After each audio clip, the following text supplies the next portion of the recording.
Hello, my name is Professor David Krasinski, and I'll be your instructor for this course.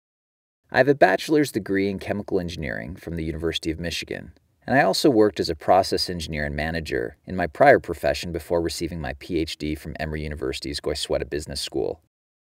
You can call me Professor Krasinski or Dr. Krasinski, or if you prefer, you can call me Professor K or Dr. K. This is the course introduction lecture for Strategic Management. First, I'd like to welcome you to the course. It's really an honor and a privilege to work with you. We'll get to know each other a bit more over the coming weeks, but for now I want to give you a quick overview of this course.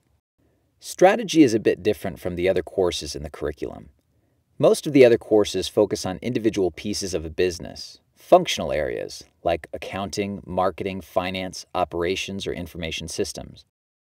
In contrast, this course is devoted to the entire business as a whole. By taking this holistic approach, we'll be asking the really big picture questions about how to run a business, such as, what determines the total corporate performance of an entire business enterprise? Why do some companies succeed while other companies fail? And what, if anything, can managers actually do about it? I'd like to start by discussing what strategy is. One of the many functions that a good strategy can serve for a company is to be a boundary marker that defines what the company does and, more importantly, what it does not do. Ideally, a good strategy should restrict the company, not to doing what it does best, but rather to what it does better than any other company, which may be different from what it does best. Now, the whole idea of strategy as a boundary marker really is the overall theme for this course. So then in this course, we want to think about strategy as a set of boundaries of what the company will and will not do. And these boundaries are defined by the answers to three very basic, very fundamental questions that I'll discuss one at a time. First, where do we compete? To answer this question, what we need is an attractive market opportunity. We're going to spend a lot of time discussing exactly what it is that makes a market opportunity attractive, but for now, the main point is that even if you have identified the world's most attractive and most profitable market opportunity, it will be utterly useless to you if your company doesn't have the resources required to serve that market needs better than your competitors. So that brings us to the second question. How do we compete? To answer this question, we need resources and capabilities that enable our company to serve the market opportunity better than any other competitor. These resources could be tangible, such as a diamond mine or an oil field, or intangible, such as skills, trust, or company reputation. We are going to spend a lot of time discussing exactly what kinds of resources and capabilities can give your company this sort of advantage over competitors. But for now, the main point is that the answers to these first two questions, where to compete and how to compete, together these two answers constitute what we call strategy formulation. Once you know where you're competing and how you're competing, you have formulated a strategy. Strategy formulation is not all there is to strategy. There's also strategy implementation, which is critical because even if you had the best formulated strategy in the world, it still would be utterly useless to you if your company couldn't implement it effectively. So that brings us to the third question. How do we execute? In answering this third question, we need an implementation plan for aligning our people and organization with our strategy. This would include motivation, incentives, control systems, organization, leadership, and so forth. We're going to spend a lot of time discussing exactly how companies can most effectively implement the strategies they have formulated. But for now, I want to point out that implementation without formulation is just as useless as formulation without implementation. If you happen to formulate a poor strategy in your answers to the first two questions, then it makes no difference whatsoever how good your implementation plan is. As the old saying goes, it makes no sense to do the wrong thing perfectly. And that's a trap that a lot of companies fall into. They wind up devoting a lot of time, energy, and money to doing the wrong thing perfectly. And as a result, they wind up not making any money because no matter how perfectly they're doing it, they're still doing the wrong thing.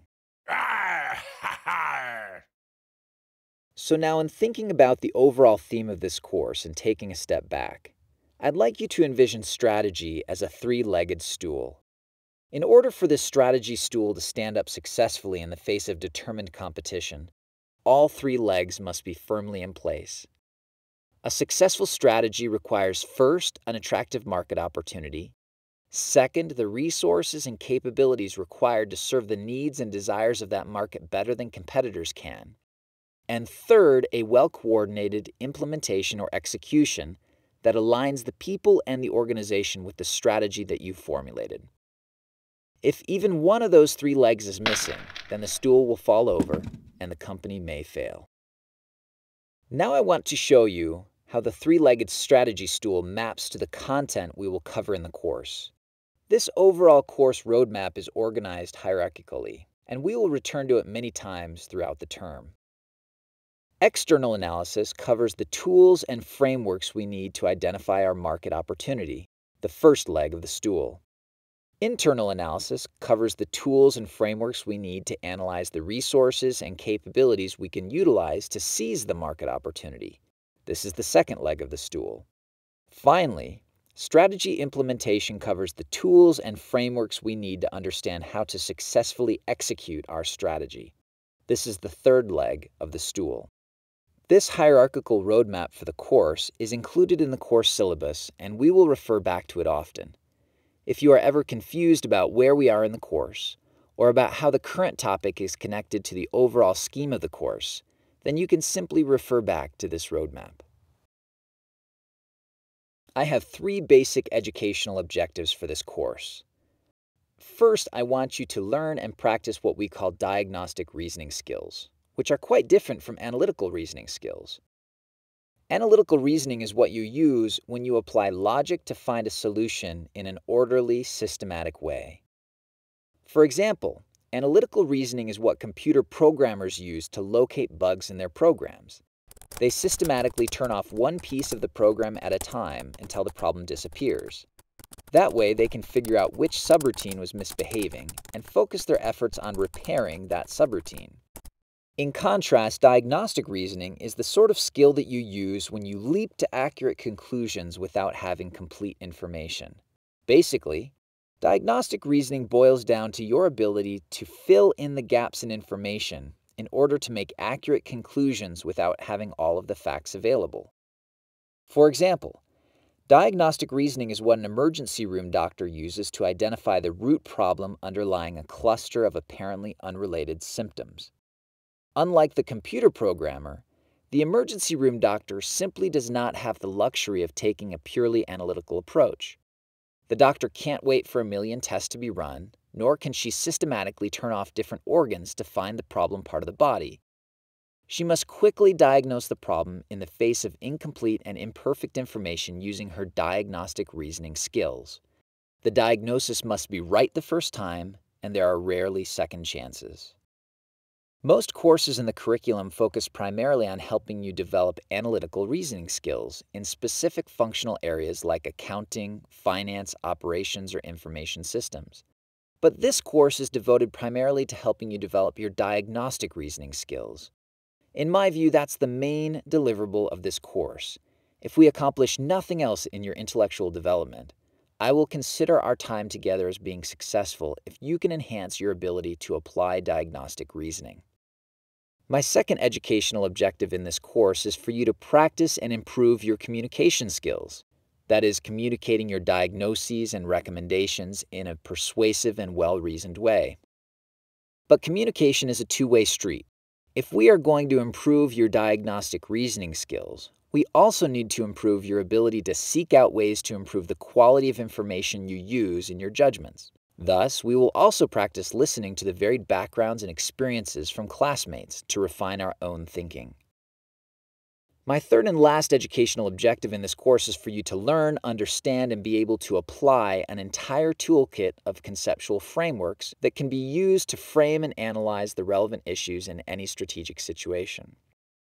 While you may think initially that these tools and frameworks are only useful to analyze for-profit organizations, you will quickly see how they help you in many aspects of life. While these tools were designed to analyze companies, they are really about understanding situations when resources are scarce and performance matters. We will talk more about how these tools apply to multiple domains of life. So if these are the overall course objectives, then I want to take a moment to show you how the assignments and activities of the course fit in.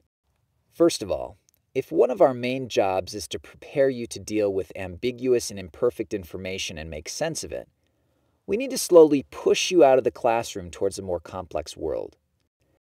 This continuum shows a very well-defined and perfect world on one end, very much like our typical classroom environment where problems and solutions are very clearly defined, and a world full of complexity and ambiguity on the other end, very much like the real world most managers live in every day. First of all, you will have an opportunity to read articles and view lectures that help you understand the main strategy frameworks.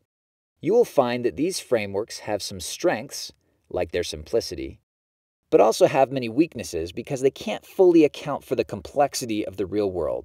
Thus, they are only tools to help you solve problems, not solutions in and of themselves. You will find that these tools make the most sense in very tightly controlled classroom environments. Second, after giving you conceptual tools and frameworks through articles and lectures, you will have an opportunity to engage with real business cases. These cases are very controlled because you are given a great deal of information in a very concise package. The cases are also static, that is, they deal with a business scenario at a point in time. However, they also add significant complexity. Some information may be missing, while other information provided may be irrelevant. The frameworks will likely help you analyze the case, but they may not apply perfectly to the cases you analyze. As you write case reports and/or come to class prepared to intelligently discuss your analysis of the case, you will increase your ability to make sense of a complex world and drive to the heart of the critical issues. In other words, these cases will help you take one step closer to the real world. In addition to the cases, articles, and lectures, you will also participate in a business simulation. As part of this simulation, you and a team of other students will develop and implement a strategy for a simulated firm. You will compete with teams made up of your classmates. While the simulation is still a very tightly controlled environment, it adds a dimension of complexity because it's dynamic. That is, market conditions change over time. Some of these changes are predictable, while others are not. You will have to create and refine a strategy and execution plan in the face of an uncertain future with unpredictable competitors. The simulation will help you gain appreciation for the interconnected nature of the three legs of the strategy stool, as well as the importance of integrating strategy across all operating units of a company. Well, there is a quick overview of the course. I'm a strong believer in utilizing precious classroom time for two-way interactional learning. This means that you will get most of the one-way material from me through online video lectures and reading assignments. In class, we will spend our time discussing, analyzing, and challenging. I certainly hope you enjoy your experience in this course, but more importantly, I hope you learn skills and tools that will help you be successful in life broadly, but also in your career.